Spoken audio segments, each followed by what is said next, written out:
Do you want to lose weight but struggle to stay committed to a meal plan because you constantly feel hungry?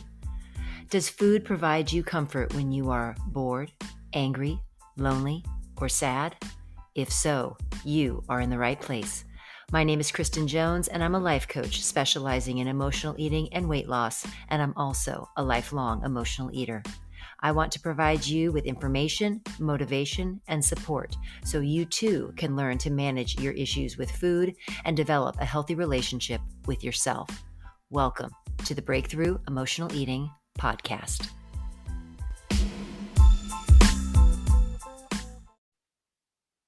Welcome to the Breakthrough Emotional Eating Podcast. My name is Kristen Jones, and thank you so much, as I say every week, for joining me and being a part of, for the moment, as you're listening, being part of the Breakthrough Emotional Eating community on Facebook. My podcast comes live every Wednesday from the group. So if you are not a part of the group and you're listening to this as a podcast and you want to become a part of the group, please join us. Go into Facebook and come to www.facebook.com/groups/food breakthrough and become a part of what I think a really truly is the most happening place on Facebook to really get good insight, get support, get encouragement and motivation to address issues with emotional eating as well as lose weight at the same time.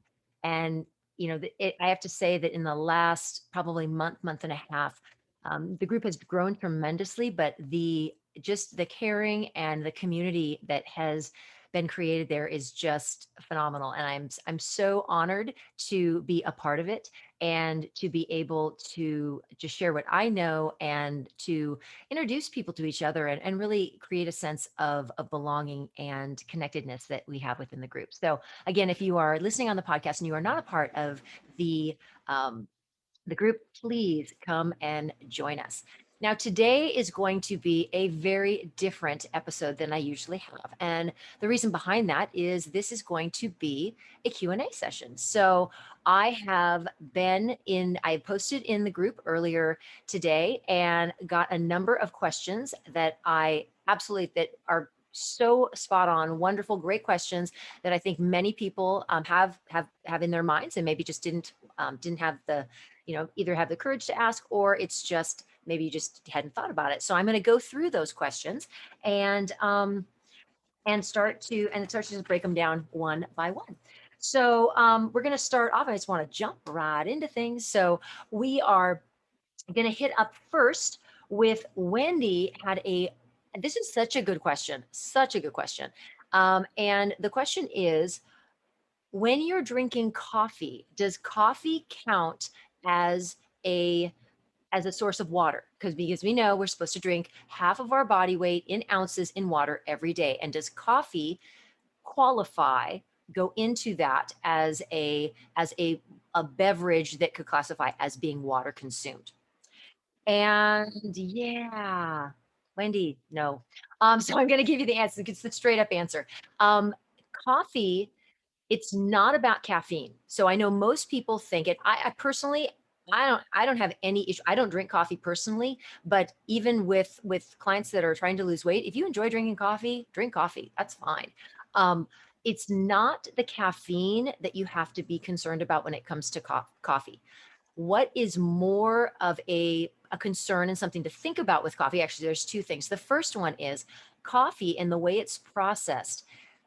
Coffee beans in and of themselves are not an issue, but when they are processed to become ground in order to then produce coffee, they go through a process that makes them highly acidic. And so most coffee, when you are consuming it, is actually highly acidic. And what has been determined based upon research is that an acidic environment breeds disease. Diseases, when they are present in your body, grow and reproduce. Cells that are diseased grow at a faster rate when they're in an acidic environment. And so it's really important that you want to keep your balance between your alkaline and your acidity within your body at an even level and not be too acidic. I know the one place, I only know one place that actually sells lower acid coffee, and that is Trader Joe's. They actually have a brand, their own brand of coffee that is low acid coffee. And so it's not the caffeine, it is actually the way it's processed. And so we want to try to keep our bodies at a low acid level, again, because an acidic environment just creates a feeding ground for disease. On the second thing is, when you do have coffee that has caffeine in it, caffeine is a diuretic. And so it's going to cause your body to release more fluid. The idea of drinking coffee is so, or, sorry, the idea of drinking water, the idea behind that is so you are hydrating your body. Coffee is actually a dehydrator. So we want to make sure, I always say it's the same thing with coffee as I say with alcohol. If you are going to drink, don't have any issue with anybody drinking alcohol or drinking coffee, but you need to go 1 to 1. So if you have a cup of coffee, you have water to balance it out. But coffee in and of itself does not count as water intake. Tea, on the other hand, can. Okay. And tea, and even if tea is, I'd stay away from caffeinated tea, but if you can do that, that would be better. Okay, Linda. Linda asks, does a dill pickle help with sugar cravings? That's the question I had never been asked before. And I had never really thought about that. But what I will tell you is, and this is going to go off in a direction that you are so not going to expect. Um, the issue with cravings, whatever it is, cravings originate right up here between your ears. Cravings and desire for anything, whether it's food, whether it's alcohol, whether it's another human being, all desire originates in our brain and it originates in our thoughts. So, eating a dill pickle or eating anything else to distract yourself is not going to address cravings that you have. So, cravings, again, originate in our brains. And so, what we have to really look at is, why are you craving that, whatever it is that you're eating? And I will tell you this, and this question also goes with a question that we're going to talk about later about eating after 9 p.m. Whenever you are craving something, if you are not hungry when you are craving something, you are not eating because of the food itself. You are eating because you are trying to distract yourself, avoid a feeling, an emotion, something that's going on inside of you. If you are ever eating and you are not hungry, it is not about the food. You could be eating anything. It is not about the food. It is about what you are trying to avoid and what the emotions are that are behind it that you are trying to cover up, you're not choosing to express, or you're trying to divert yourself from. So, anything when we want to address a craving, so to speak, we don't look at the food, we look at the emotion and the energy behind it, and we look at our thoughts behind it. Why are we craving that? Are you craving, are you trying to get rid of cravings because you've denied yourself that whatever that thing is, and you've told yourself you can't have it, and you've told yourself that's a bad food and we can't have that? When we start getting into that kind of dialogue with ourselves, that it's good, it's bad, it's right or wrong, that's where we get into trouble. So we really have to be more aware of the fact that it really isn't about the food and it's not about craving a specific thing. It's looking at what's coming behind that. What is the thought? Why do you think that you're craving that? What are you trying to avoid when those cravings hit?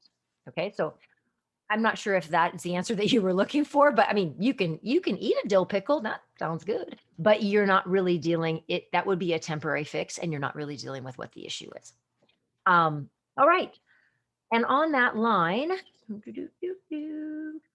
on that same thought, there was another question. Oh, and I would say this was a question that came up earlier today, and it was just posted in the group, and that was, how do you know when you're physically hungry?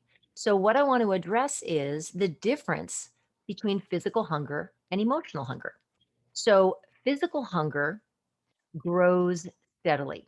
It kind of comes in waves. You can feel physically hungry, and if you get distracted or you start working on something, you can go another 2, 3 hours without eating if you're really involved. And again, it's all about our thoughts. If you're really focused on something else, I'm sure many of you have been in circumstances where you've gone hours and hours and hours. And if you're doing something enjoyable or you're doing something you're really focused on and you're really passionate about, hours can go by and you don't even know that the time has passed by, and you don't even think about food. But and that would be physical hunger, because physical hunger is something that, again, it grows, it builds, it can be distracted from, it can be, because again, it's a physical sensation in your body. It's not driven by emotion, it's a physical sensation in your body.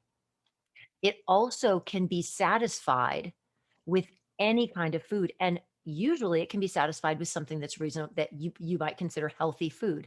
So there's nothing particular that you would feel like, oh my gosh, I have to have this because I'm really, really hungry. So that is, again, the one of the main things about physical hunger. Emotional hunger comes on like a ton of bricks. Like, it comes out of nowhere, and it is almost entirely usually driven. It is always driven by an emotional component behind it, by feelings behind it. So one of the things that I teach in my boot camps, as well as with my individual clients, is we talk about how every action we do and this is human beings in general, anyone in general. We never do anything, no action. We do not do an action unless there's an emotion behind it. We are always driven by emotion. And our emotions are not driven by other people, and they're not by things that happen around us. Our emotions are driven by our thoughts. So our thoughts cause our feelings cause our actions, and our actions give us the results that we're getting. So if you are getting results that you don't want, you got to backtrack up the line, and it all starts with your thinking. So when it comes to emotional hunger, it comes on suddenly. It comes on with an intensity that is like, almost, you feel like it's uncontrollable. It's so palpable. You have to act on it. You don't have to act on it, but you feel like you do because you feel powerless. But I can promise you, you are not powerless, and you absolutely have control over what you do. But and in the case of emotional eating, it also it you can't have a salad when you're feeling it. When you're in an emotional state and you're in an emotional eating direction, you cannot. A salad's not going to do it. It's going to be something salty. It's going to be something fatty. It's going to be something sweet. That's how you can tell. When you can say, you know what, I'm really hungry and I'd really like a salad. That's genuine physical hunger. Genuine physical hunger. And something that we talk about a lot is we do not need to be afraid of physical hunger. It is merely a sensation that is in your body, and you don't need to be afraid of it. It's not gonna, it's nobody is gonna die from not eating something right away. Everyone is gonna be fine. On the same token, we don't need to be afraid of our emotions either. We don't need to be afraid of feelings that we're having. Feelings are not gonna kill us. We have to recognize that it is okay and it is safe to feel our feelings, and nothing bad is going to happen. When we don't feel our feelings, that's when we turn to food, because we don't want to feel that way. And so how do we feel? How do we get ourselves out of that feeling? We distract ourselves. Food's right there. We could turn to drugs, we could turn to alcohol, we could turn to gambling, we could turn to sex, we could turn to shopping. Any of those things. In our cases, we usually turn to food, but we don't have to. All right, moving on. All right. Next question. Um, this is also from Linda. This is a great question too. So Linda states that she's used to rules and being told what to do to be successful on a diet. How is the approach that I have, how is that different? Well, overall, I teach people how to lose weight in a way that has them eating the foods that they want to eat for the rest of their lives. So we're not going on a diet. We are eating foods that we love, that we want to eat, and we are going to eat them for the rest of our lives. That's where the problem comes. When you try to, air quotes, go on a diet, you are changing what you naturally want to do. You are changing your circumstance. You're changing what you ordinarily do. You're putting yourself in an artificial situation where you're going to be eating things maybe that you don't really like. You're not, it's going to be really awkward. It's going to be uncomfortable. It's going to be miserable. So many people equate losing weight with being miserable, and you don't have to be. You do not have to be miserable to lose weight. You can ask any of my boot campers, they are not miserable. They are not denying themselves food. They are not telling themselves they can't eat things. The key is that you need to make sure, one, that you know what you like. You need to give yourself permission to eat it. But there are, let me count them, four, four things. These are my, what I call the real person's weight loss guidelines. So the real person weight loss guidelines are: one, plan ahead your 3 meals, no snacking, and then commit to it. You eat what is on your plan. If you want to put a lot of food on there because you don't know how you're going to feel, put it on there. That's fine. You only eat what's on your plan. I know some of you are like, what on earth? How can I lose weight doing that? Second thing you have to do is you only eat when you're hungry and you stop when you're satisfied, not when you're full, when you're satisfied. So we always pay attention. We listen to our bodies. We are present. We're not distracted when we eat, and we tune in and we listen to our bodies and let our bodies tell us when they are satisfied. The third thing I recommend, at least 3 to 4 hours between your meals. That is more of a physiological thing. That is to allow your body to use all of the food that you've eaten at a meal. Once that's used for energy, taps into muscle glycogen, that's used up, and then we have no place to go but to fat cells. And when you are eating constantly, you're never getting to those fat cells. So you're never really gonna get to that place where you lose weight. And the fourth one, and I'm gonna tell you, this is by far the hardest, and that is you have to be your own best friend. You have to be kind to yourself. You have to allow yourself to be able to make mistakes. You have to allow yourself to be a human being and to really pay attention to how you speak to yourself, not only verbally, but the thoughts that you have about yourself. If you keep thinking to yourself, I can't lose weight, you know what? You're not going to lose weight. You're going to keep relying on turning back and looking at the past and all the diets that you've done and all the times you've failed. You keep looking back at that and you are going to repeat it in your present. So that, to me, that is far and away, it is the hardest thing to do, but it is the most impactful and the most powerful thing that you can do. We all, as human beings, have to start looking at how we talk to ourselves and how we think about ourselves, because the only thing that we can give to other people is what we have inside. So if we are not happy inside, we are not giving any happiness to anybody else. So really have to watch what we're thinking and what we're doing and what we're saying about ourselves. So those are my the real person's weight loss guidelines. All right. So that is why this is different. Okay. Um, Danny asks, I have to read this. What do you do? Oh, what do you do when you've lost weight from stomach flu and you start eating again?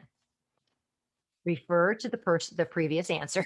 You can, you actually, your stomach has gotten smaller. If you've had the stomach flu, your stomach has gotten smaller because of the fact that you haven't been eating food.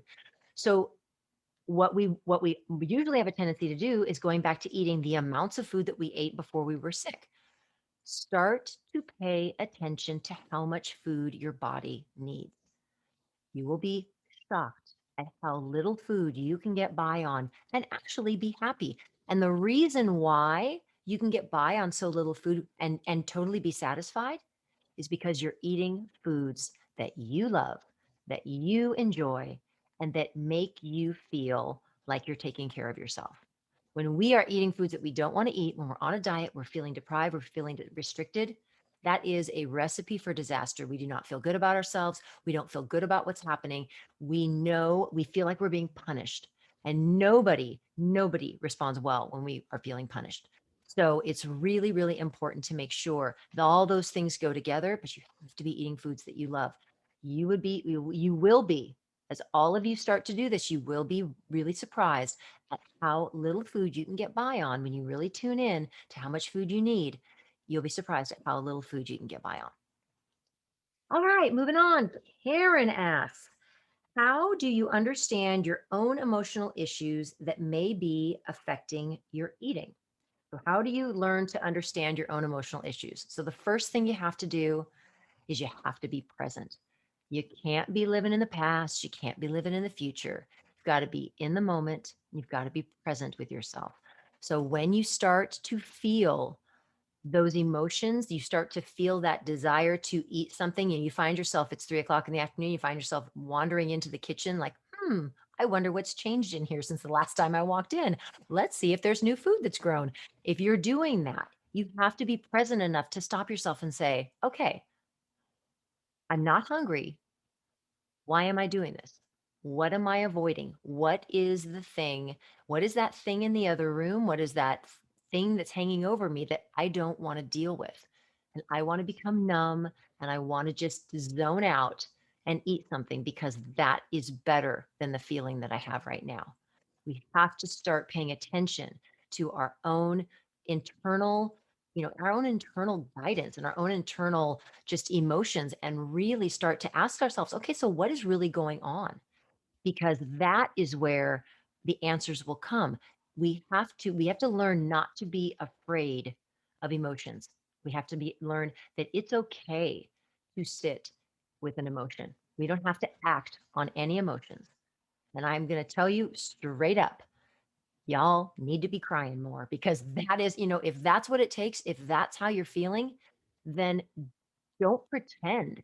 If something has happened that has upset you, first off, you need to make sure that you pay attention to, why am I upset? What are the thoughts that I'm creating about what someone else has done or what another circumstance is?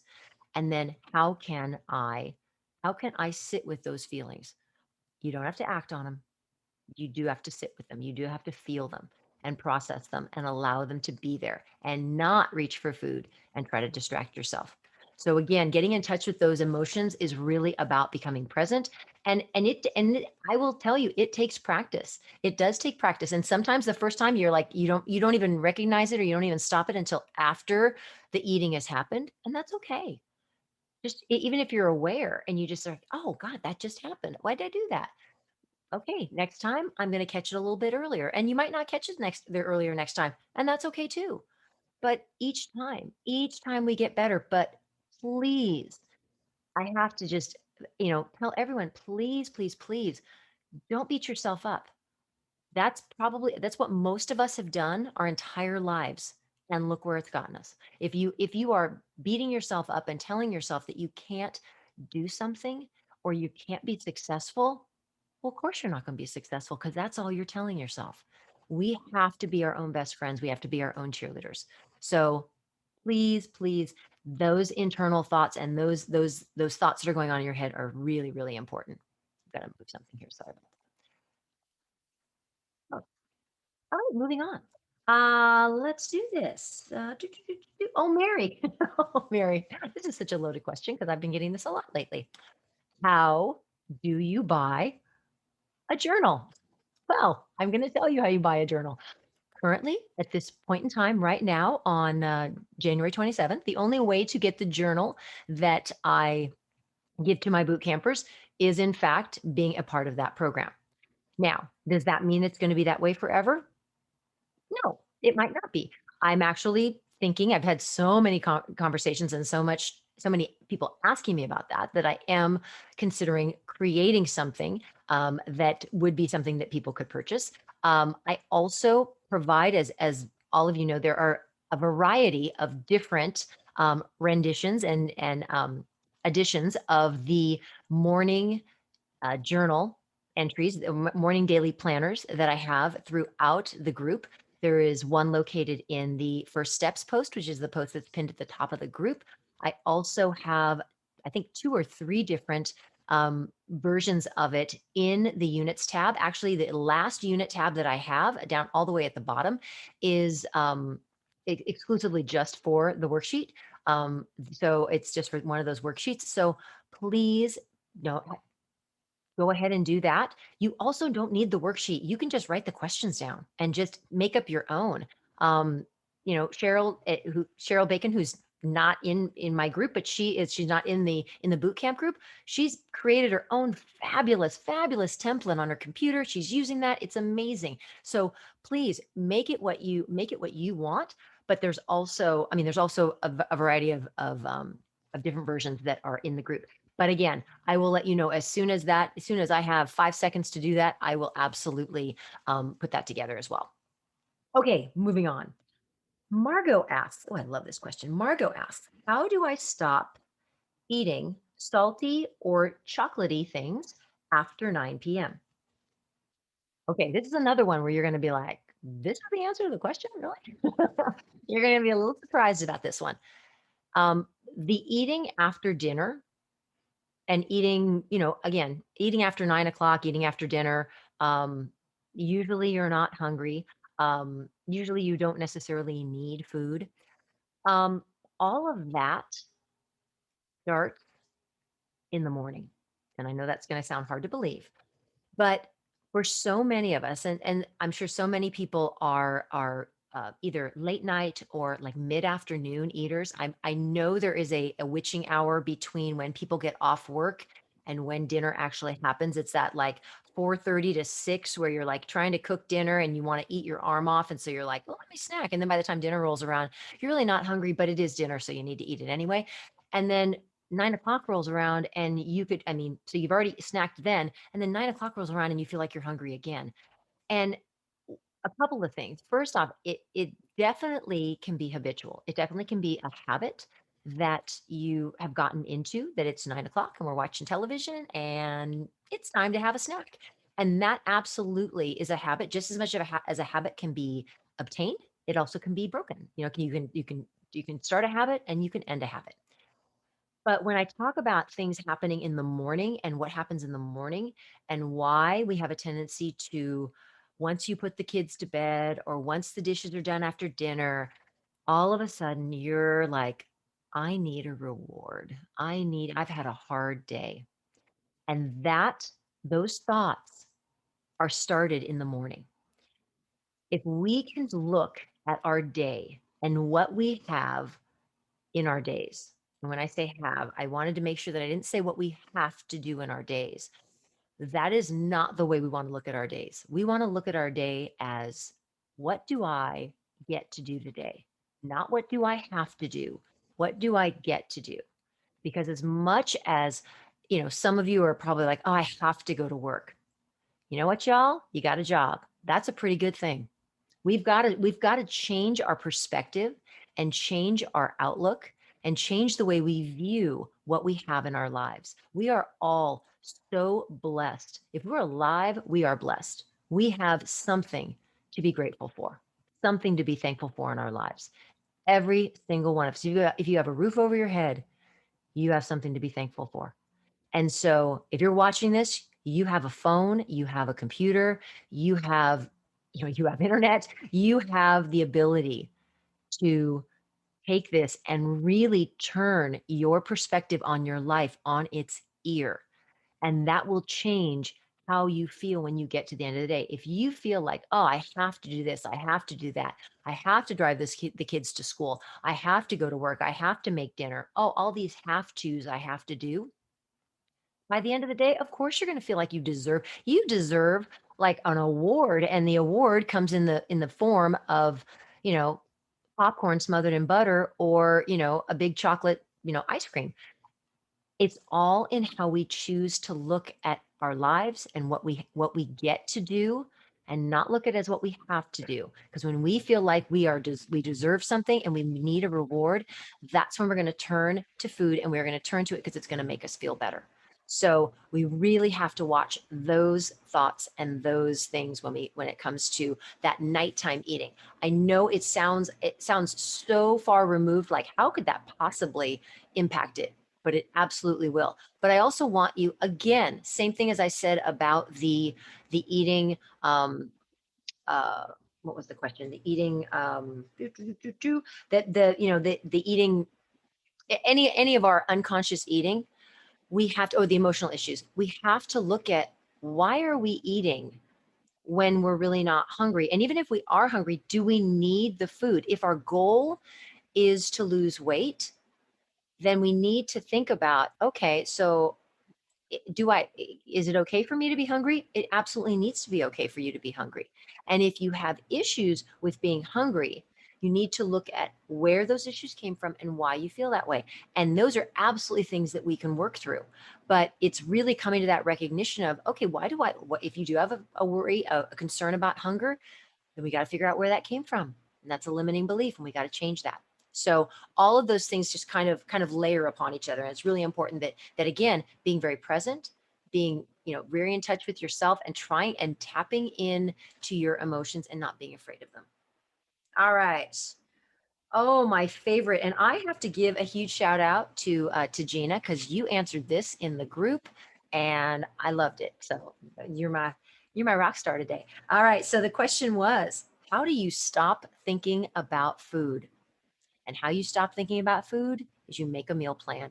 I know people think like, I just don't want to think about food. And then I ask them to make a meal plan and they're like, oh, I have to think about food.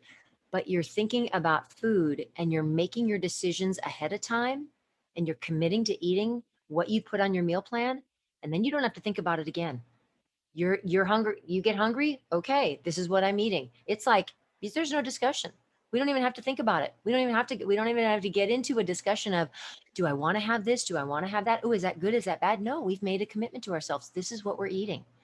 And it's about personal integrity, but you don't have to. It actually does the exact opposite of what people think. People think they're going to be obsessed and thinking about food all the time, and you actually don't. So start meal planning and you will not think about food as much. All right. Let's see. Oh, that was yes, too much energy. I said too much energy is spent on thinking about food and not thinking about our lives. And that's another piece that we really need to examine is, why why are we letting food be the center of our lives? What is it? This is a question I will challenge every person who's in my group right now and every person who's listening to this on the podcast. If food has become the center of your life, which it was the center of my life for 40 years, if it is the center of your life, what in your life are you trying to avoid?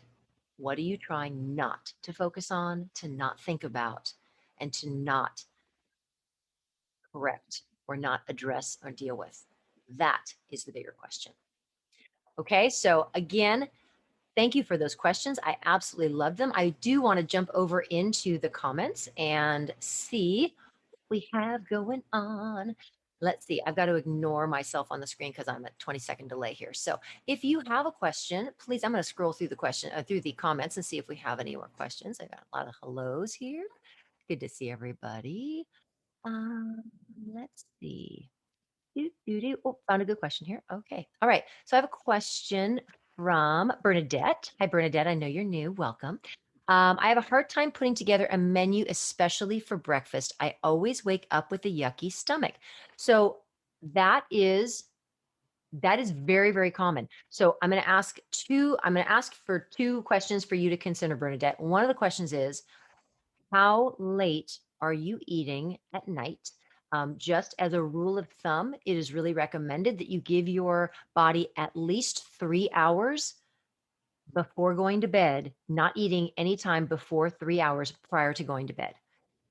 Our bodies, when we go to sleep, our bodies are meant to be empty. So our all of our focus, our sleep focus can be on, just re-energizing ourselves, rejuvenating ourselves, and not having to focus on digestion. That's a lot of work for your body. And that's oftentimes why if you eat at night, you have disrupted sleep. It's because your body is not meant to be digesting food when you're laying down. That's not what it's meant to do. So my question would be, are you eating too late at night? And that's why you have a yucky stomach in the morning. If you have a yucky stomach in the morning, even after, if you're not eating that late, if you have a yucky stomach, don't eat. Eat when you're hungry. And that means, and some people are like, wait, that means I only eat 2 meals? Yeah, you only eat 2 meals. If you only eat 2 meals, eat 2 meals. You have lunch and you have dinner. have at it. Or you can have lunch and go 4 hours and then have another meal and then have another meal after that. I would say, and I recommend this to everyone that I work with, always largest meal of the day should be either your breakfast or your lunch. Dinner should be like a snack. Dinner should not be your biggest meal. You worked hard, you do not want to eat too much at dinner, and then because we don't do a lot of activity after dinner. We usually sit on the couch. And when we sit on the couch, we're not expending a lot of energy. So you're not getting rid, you're not using up that energy. You're not using up that food for energy. So you want to make sure that you're giving your body enough time to be able to use it up. And then nighttime is where we really get to tap into those fat cells. So that's really important too. All right. Let me go back to so Bernadette, I hope that answers your question. Let's see. Amy asks, what are some examples of foods that are full of nutrients and keep you from getting hungry too fast? So I would say, Amy, it's a combination of things. Um, you definitely foods that have fiber in them, the more fibrous, that have more fiber in them. I would also recommend making sure that you're drinking water while you're eating, because that is going to actually allow you to be able to feel fuller. Um, when it comes to being satiated and satiated for a longer period of time, protein and fat and healthy fats are going to be much better to keep you full for a longer period of time. Again, you always want to make sure at your mealtime you are eating foods that are going to satisfy you, that are going to mentally satisfy you, as well as physically satisfy you. And again, the problem that most people have between meals and feeling like they have to have a snack is usually because they're dehydrated. So, dehydration is a sneaky one, and it will make you believe that you need to eat something. It's usually not hunger, it is usually because you are thirsty.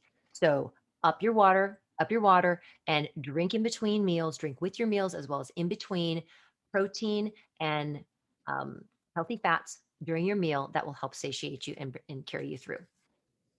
Let's see.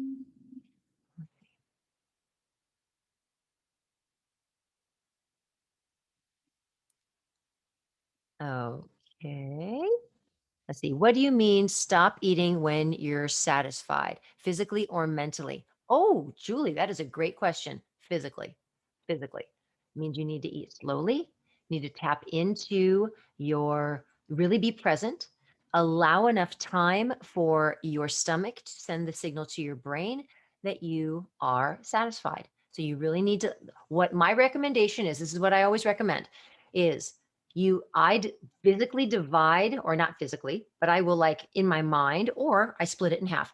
I will divide my plate, whatever food I have, in half. The first half, I try to eat as slowly as possible.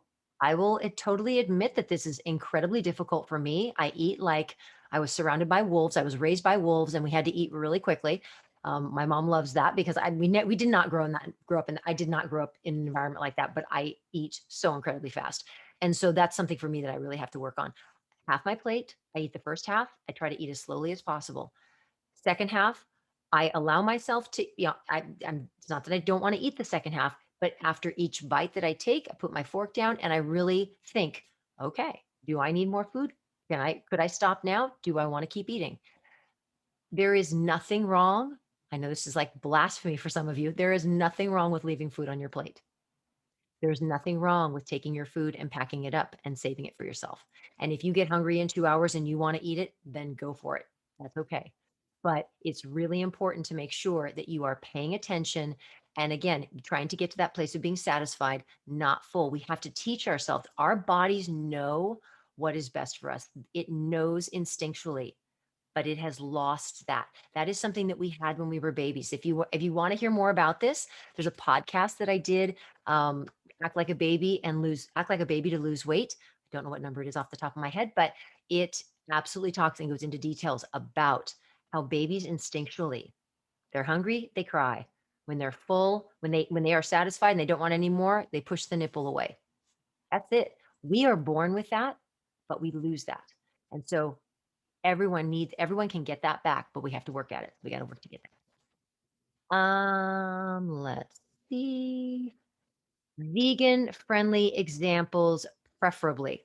Oh, Amy, that is absolutely a little bit challenging. I'm gonna say, um, I have been vegan for different periods of my life. I'm gonna say that is challenging. You would probably need to go. I would say, from a vegan standpoint, when you think about filling foods that are going to sustain you, I would think, beans. Like I'm like all about garbanzo beans. I love them. So, any sort of beans, a combination of beans and rice. And I do not have an issue. And again, don't need to worry again because we're eating to satisfy ourselves as well as I don't care if you eat carbs and I say protein and fats just because they do sustain you longer, but I'm not going to tell you not to have rice or because again, rice and beans is a complete protein when you put them together. So that's really you have to find out what's going to work for you. I know that there are lots of vegetables that have root vegetables that have more sustaining power to them, potatoes and that sort of thing.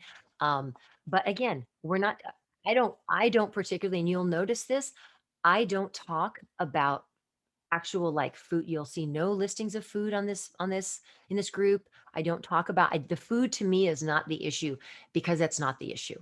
So i'm gonna I'm gonna challenge everyone to not think about what's on the surface, because that's just what's on the surface. We got to go a little bit deeper than that, and the deeper stuff is really what's behind it and our thoughts about it, and our thoughts about how we're feeling, and our thoughts about, oh my gosh, am I not going to have enough food? If you tell yourself you're going to have enough food, you're going to be just fine.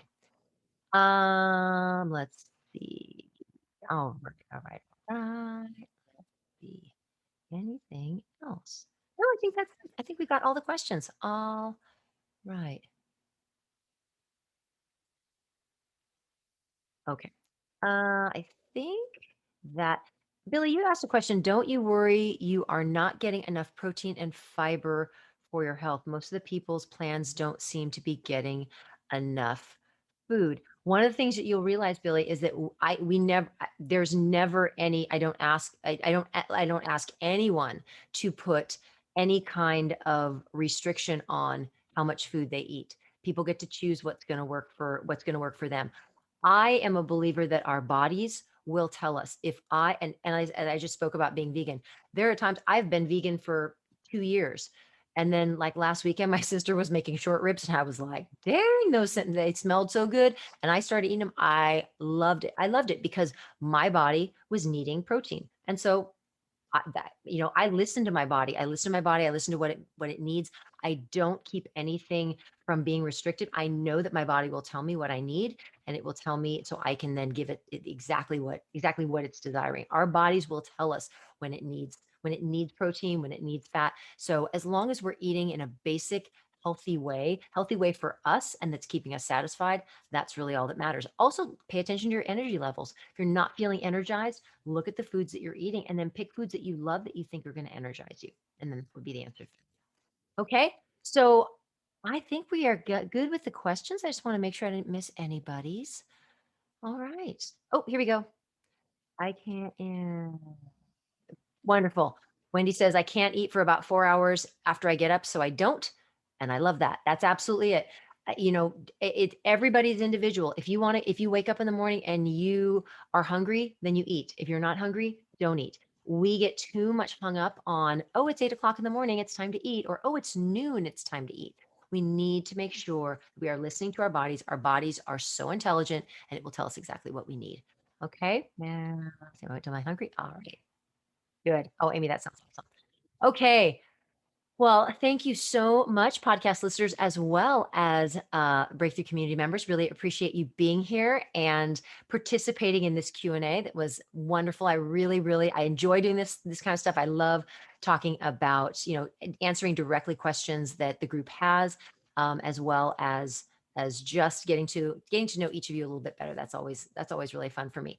So again, if you are listening on the podcast, thank you so much for listening, and be sure to check us out, www.facebook.com/groups/food breakthrough, and come and be a part of our amazing community.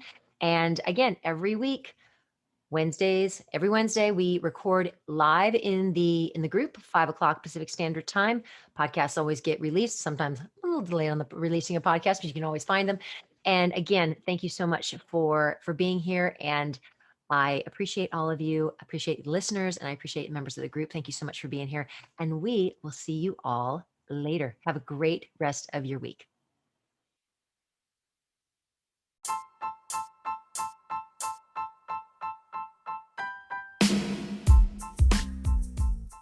Thanks for listening, and I hope you enjoyed today's podcast. For more information on emotional eating and losing weight, please go to www.facebook.com/groups/food breakthrough and join the Breakthrough Emotional Eating community. I hope to see you soon.